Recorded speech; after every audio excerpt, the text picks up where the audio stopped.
आप चाहते हो अमेरिका जाना, तो अमेरिका जाने का सबसे बेस्ट और सबसे सही तरीका है वो है B1 B2 वीज़ा, जिसको बिजनेस या टूरिज्म पर्पस वीज़ा बोलते हैं हम। तो अगर आप बिजनेस या टूरिज्म पर्पस से अमेरिका जाना चाहते हो तो सबसे सही तरीका है B1 B2 वीज़ा को अप्लाई करो। इसको अप्लाई कोई भी कर सकता है। अगर आप 18 साल के या फिर 50 साल के हो, कोई भी अप्लाई कर सकता है। आप बिजनेस कर रहे हो, जॉब कर रहे हो या फिर एग्रीकल्चर हो। जैसे कि हम जानते हैं कि आज की डेट में जो अमेरिका का प्रेसिडेंट है वो है डोनाल्ड ट्रंप, उनके सहयोगी हैं एलोन मस्क, दोनों ही बिजनेस माइंड पर्सन है। और उनको वोट भी इसी तर्ज पे दिया गया है कि वो इलीगल इमिग्रेशन को रोकेंगे, और उन्होंने एग्जीक्यूटिव ऑर्डर भी पास कर दिया है, इलीगल इमिग्रेशन को बैन कर दिया है। वहाँ पे इवन कोई भी अगर पहले से ही वहाँ पे गया हुआ, अगर वो वहाँ पे अपना बेबी बोर्न भी करते हैं, तो उस बेबी को भी नागरिकता वहाँ की नहीं मिलेगी, वहाँ की सिटीजनशिप नहीं मिलेगी। वो तभी मिल सकती है अगर वो वहाँ के ही सिटीजन हो, वहाँ की नागरिकता उनको मिल किसी एक को मिली हो, हस्बैंड या वाइफ को, तब जाकर उसको मिलेगी। तो टोटली इलीगल इमिग्रेशन को उन्होंने बैन कर दिया। तो हमारी स्टार्टिंग से एडवाइस रही है कि इलीगल मत जाइए, आप एक वैलिड और जेन्युइन तरीके से जाइए, वो है B1 B2 वीज़ा। आप इसके लिए DS-160 फॉर्म फिलअप करना होता है। इसकी जो फीस होती है $185 होता है। इंडिया के हिसाब से बोलो तो 15,500 से 16,000, थोड़ा डॉलर ऊपर नीचे होता रहता है उसके अकॉर्डिंग। तो इतनी 15,500 से 16,000 तक इसकी फ़ीस होती है। और DS-160 फॉर्म में पूरी इन्फॉर्मेशन फिलअप करनी होती है। उसके अकॉर्डिंग ही ऑफिसर आपसे क्वेश्चन फेस करता है, मतलब क्वेश्चन वो आपसे वही पूछेगा जो आपने DS-160 फॉर्म में जो इन्फॉर्मेशन आपने फिलअप की हुई है।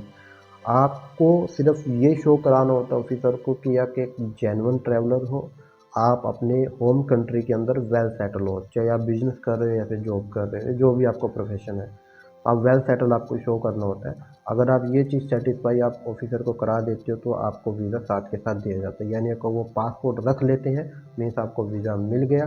अगर उन्होंने पासपोर्ट आपको रिटर्न कर दिया, साथ में एक डिनाइल लेटर भी दे देते हैं वो, मतलब आपको रिफ्यूज़ दे दिया। अगर रिफ्यूज़ आ भी जाते तो उसका मतलब ये नहीं होता है कि आप दोबारा से अमेरिका में जा नहीं सकते, अप्लाई नहीं कर सकते। आप सेम डे या नेक्स्ट डे आप अगेन DS-160 फॉर्म को न्यू एप्लीकेशन आप फिलअप कीजिए और दोबारा से अपने बायोमेट्रिक को इंटरव्यू फेस कर सकते हो। न्यू दिल्ली, हैदराबाद, चेन्नई, मुंबई, कोलकाता, आप कहीं पे भी अपने बायोमेट्रिक दे सकते हो, कहीं पे भी आप इंटरव्यू फेस कर सकते हो। आप चाहते हो कि बायोमेट्रिक आपको दिल्ली देना है, इंटरव्यू आपको मुंबई देना, तो आप ऐसे भी कर सकते हो। तो बिल्कुल ईजी है।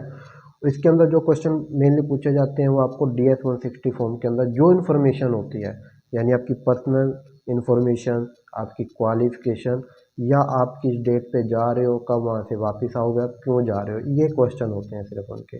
वो सिर्फ आपके अंदर देखते हैं कि आपके अंदर ईमानदारी कितनी है, आप एक जेन्युइन और सेल्फ कॉन्फिडेंस कितने हो, इतनी जो चीज़ वो देखते हैं। इंटरव्यू के लिए होता है कि डरते हैं लोग कि इंग्लिश में इंटरव्यू फेस करना होता है, ऐसा कुछ नहीं होता है। वो आपकी ही विश होती है कि आप इंग्लिश में इंटरव्यू देना चाहते हैं, हिंदी में इंटरव्यू देना चाहते हैं, या पंजाबी, जो भी आप लैंग्वेज, जिसको भी आप जो आप सोचते हो कि जिसमें आप ईजी आप कंफर्टेबल हो, उस लैंग्वेज में आप इंटरव्यू दे सकते हो। आप जब वहाँ पे जाते हो आपको बोलना पड़ता है कि आपको हिंदी में इंटरव्यू देने के लिए, तो फिर वो हिंदी का ट्रांसलेटर रख देते हैं, साथ बुला लेते हैं। आप ऑफिसर आपसे जब क्वेश्चन करता है तो हिंदी ट्रांसलेटर वो ट्रांसलेट करके आपको हिंदी में क्वेश्चन करता है, फिर आप जो आंसर देते हो ट्रांसलेटर फिर इंग्लिश में उसको कन्वर्ट करके ऑफिसर को वो चीज़ बता देता है।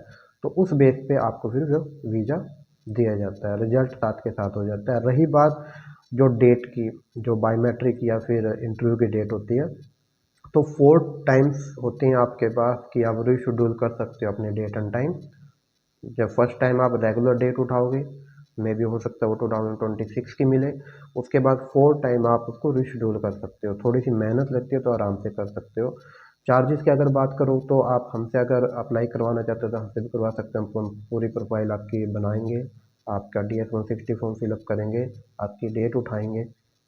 तो 10,000 हमारी फ़ीस होती है, 10,000 ही चार्जेस होते हैं, और कोई चार्ज नहीं होता। वीज़ा आपका आता है, इसकी जो वैलिडिटी होती है तो 10 ईयर्स की होती है, मतलब 10 साल तक आप अमेरिका में आना जाना कर सकते हो। तो सबसे सही और बेस्ट तरीका होता है B1 B2 वीज़ा।